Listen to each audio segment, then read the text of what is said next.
बेटा ये देखिए, इसमें बेटा सभी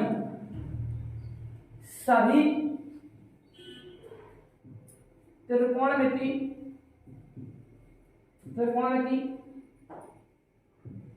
फलन, सभी त्रिकोणमिति फलन कैसे होते हैं बेटा? धनात्मक होते हैं। इसमें साइन थीटा कॉसेक थीटा होते हैं धनात्मक। इसमें बेटा टेन थीटा कॉट थीटा धनात्मक होते हैं। इसमें होते हैं बेटा कॉस थीटा और सेक थीटा। ये पहला चतुर्थांश है, ये दूसरा, ये तीसरा और ये चौथा। ठीक है बेटा। पर इसमें साइन और कॉस क्यों होते हैं धनात्मक? सबसे बड़ी बात अपन को देखना है, इसमें दोनों धनात्मक होते हैं तो क्यों होते हैं इसमें जी। आइए देखिए, क्योंकि पता है ये क्षैतिज रेखा जो होती है अपनी क्षैतिज रेखा होती है, इस पे एक्स अक्ष होता है। कौन सा अक्ष होता है? एक्स अक्ष। तो इस ओर जितनी भी वैल्यू होती है बेटा, यहां मूल बिंदु होता है इसका, इस साइड जितनी वैल्यू होती है किसको होती है बेटा? धनात्मक। कौन सी वैल्यू होती है? धनात्मक वैल्यू। इस साइड होती है ऋणात्मक वैल्यू। ठीक है बेटा। उसी प्रकार ये ऊर्ध्वाधर रेखा होती है या ऊर्ध्वाधर अक्ष होता है, इसे हम कहते हैं बाह्य अक्ष। इस ओर धनात्मक होती है सही वैल्यू, क्या होती है बेटा? इस ओर धनात्मक वैल्यू और इस ओर ऋणात्मक वैल्यू। इस ओर क्या होती है बेटा? ऋणात्मक वैल्यू, ऐसे। ठीक है। जैसे अपन पाइथागोरस प्रमेय तो सभी लोग जानते हैं। पाइथागोरस प्रमेय, यहां कोई बिंदु है अपने पास इस जगह, यहां कोई बिंदु है x और y। ठीक है। यहां से यहां तक की दूरी अपन ज्ञात करनी है, तो कैसे करेंगे अपन? इस प्रकार से, ध्यान से देखना बेटा। तो मूल बिंदु से यहां तक जाने में कौन सा किस अक्ष पर गए अपन? किस अक्ष पर गए? इधर प्लस का एक्स अक्ष। कौन सा अक्ष? प्लस का एक्स अक्ष। किस साइड? धनात्मक दिशा में। और इस ओर गए, ये क्या है? प्लस का वाई अक्ष। क्या है बेटा? प्लस का वाई अक्ष। तभी तो इस बिंदु का नाम आता है। कौन सा बिंदु? एक्स और वाई। और कर्ण जो है वो हमेशा क्या होता है? पाइथागोरस प्रमेय होती है कि कर्ण का वर्ग बराबर लंब वर्ग प्लस आधार वर्ग। तो उसी प्रकार का कर्ण क्या है? ओ से लेके ये पी मान लो, कर्ण क्या है? जीवा। तो लंब क्या है बेटा? बाय का वर्ग प्लस आधार का वर्ग बराबर कैसे हुआ? ये कर्ण के वर्ग। कैसे? कर्ण के वर्ग। तो जिस चीज जो है इसका वर्ग हुआ, क्योंकि इसका वर्ग हुआ तो वर्ग तो चाहे ऋणात्मक संख्या हो चाहे धनात्मक हो, किसका आएगा? हमेशा धनात्मक। तो ये तो हमेशा धनात्मक ही रहना है। क्या बेटा? कर्ण को हमेशा धनात्मक रहना ही है। कर्ण को हमेशा धनात्मक रहना ही है।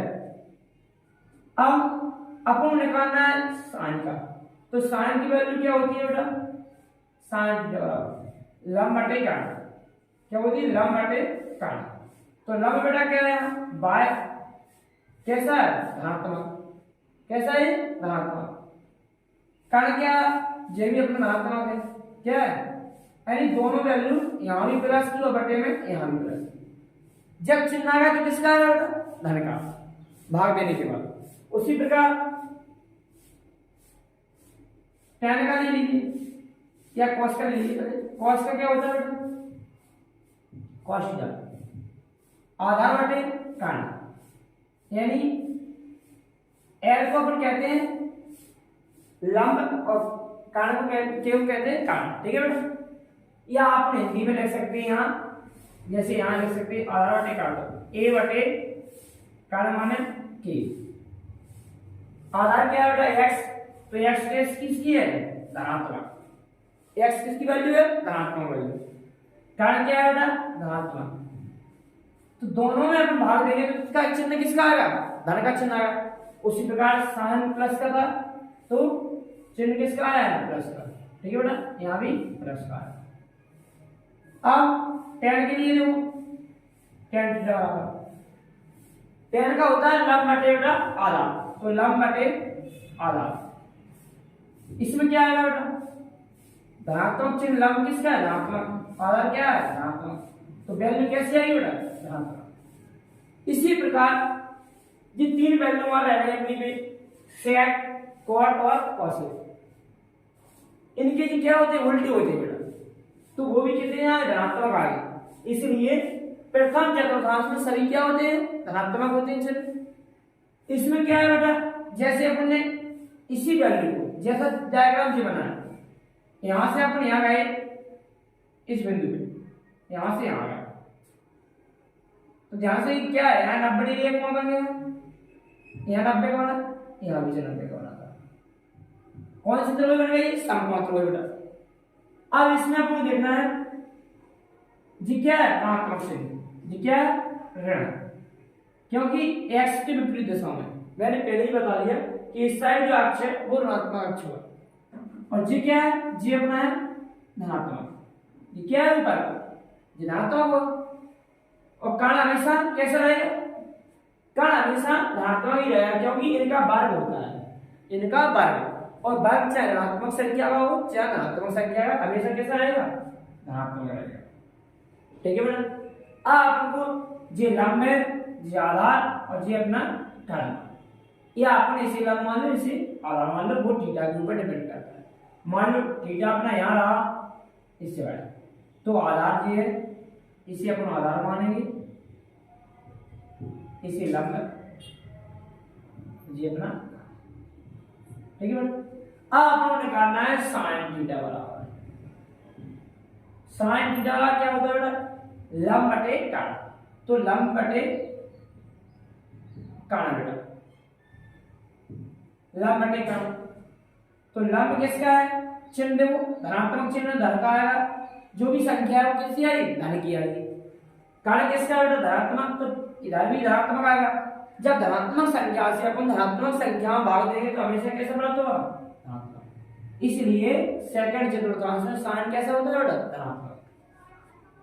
कॉस भी धनात्मक, क्योंकि कॉस तो इसी का उल्टा होता है, तो कॉस भी धनात्मक होगा।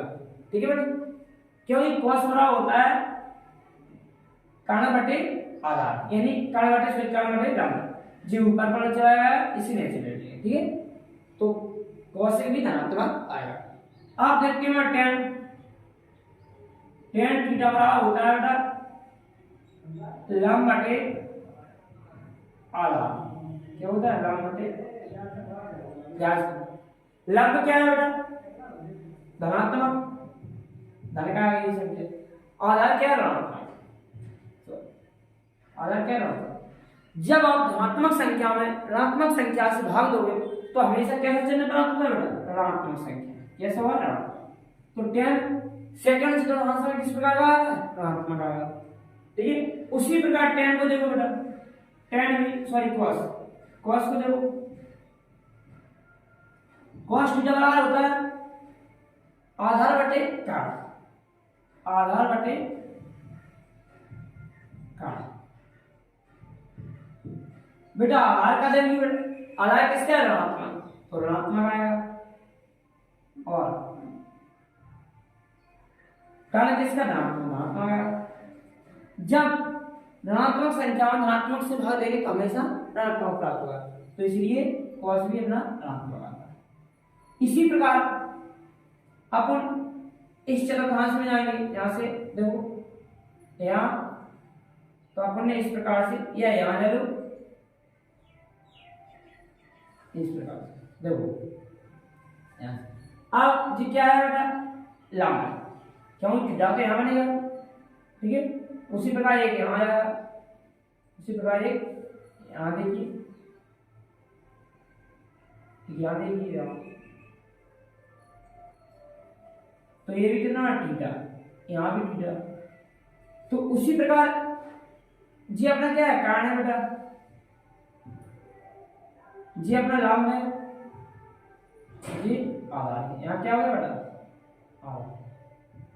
ठीक है, अब आपको tan देखना है, तो देखो बेटा इसका ही चिन्ह लाभ है, किस साइड आएगा, विपरीत साइड, y किस साइड आएगा, विपरीत, तो ऋणात्मक हो जाएगा, कारण तो हमेशा धनात्मक ही होना, धनात्मक, और आधार क्या होगा, ऋणात्मक, यानी यहाँ पे आधार और लंब क्या है बेटा, धनात्मक, सॉरी ऋणात्मक। अब वो tan का मान निकालना है, tan थीटा बराबर क्या निकालना है, tan थीटा बराबर कैसे निकलेगा, tan थीटा बराबर कि लंब बटे आधार, तो लंब बटे आधार, लंबी बेटा कैसा ऋणात्मक, आधार भी कैसा ऋणात्मक, और ऋणात्मक संख्या से हमेशा ऋणात्मक संख्या में भाग देंगे, कैसा प्राप्त होगा, ऋणात्मक, तो ये धनात्मक, कैसा होगा, धनात्मक, क्योंकि ऋणात्मक संख्या से ऋणात्मक में भाग देंगे तो कैसा प्राप्त होगा, धनात्मक। तो tan थीटा आया धनात्मक चिन्ह, कौन से चतुर्थांश में, तीसरे चतुर्थांश में बेटा, कौन से, तीसरे, उसी प्रकार काटा जाता है। इसमें देखो, इसमें साइन, आप तो साइन को देखो, साइन क्या होता है, लंब बटे कारण, लंब क्या है बेटा, ऋणात्मक, कारण क्या है, धनात्मक, ऋणात्मक में धनात्मक भाग दें कितना प्राप्त होगा बेटा, ऋणात्मक, तो साइन ऋणात्मक आ जाता है।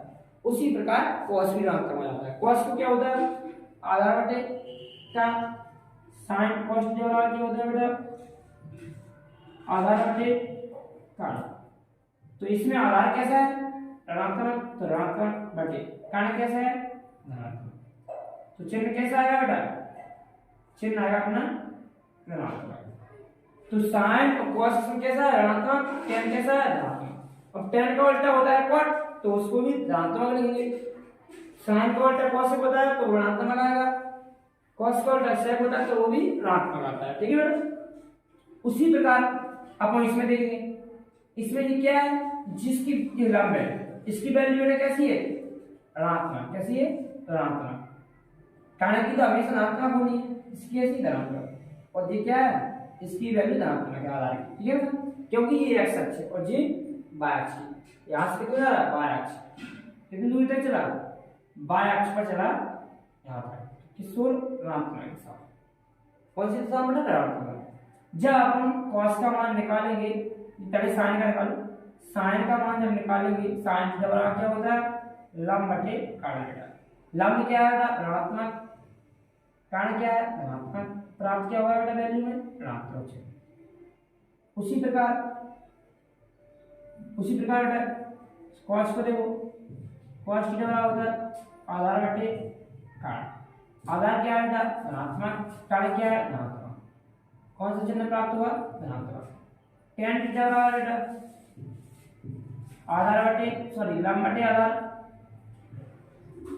लंब क्या है बेटा, धनात्मक, आधार क्या है, धनात्मक, प्राप्त क्या हुआ बेटा चिन्ह, धनात्मक, ठीक है। इसी प्रकार अपने अपने चतुर्थांश में कौन सा त्रिकोणमितीय फलन धनात्मक होता है, कौन सा ऋणात्मक होता है और क्यों होता है, इसके बारे में हमने आपको इस वीडियो में बताया। ध्यान से समझना, ये पूरा प्रक्रिया जो पाइथागोरस प्रमेय है समकोण त्रिभुज में, उसी के आधार पर इन सभी का अपने अपने चतुर्थांश में ऋणात्मक होना, धनात्मक होना तय करता है। इसका स्क्रीनशॉट ले सकते हैं आप।